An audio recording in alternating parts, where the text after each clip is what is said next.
যে ভিতরে আঙ্গিনার ভিতরে ছবিটা হচ্ছে পুরো বাড়ির একটু পাশে গিয়ে দেখায় দয়ানন্দ প্রভুজির আশ্রম।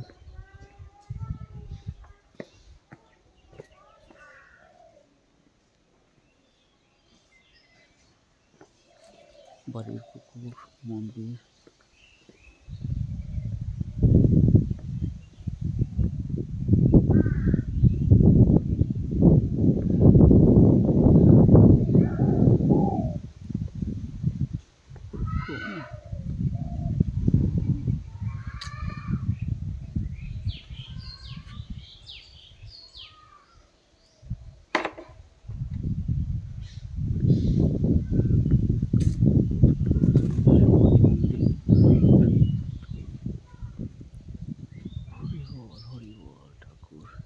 এই মাঠের পথ মেঠো পথ বেয়ে আসতে হয় এখানে।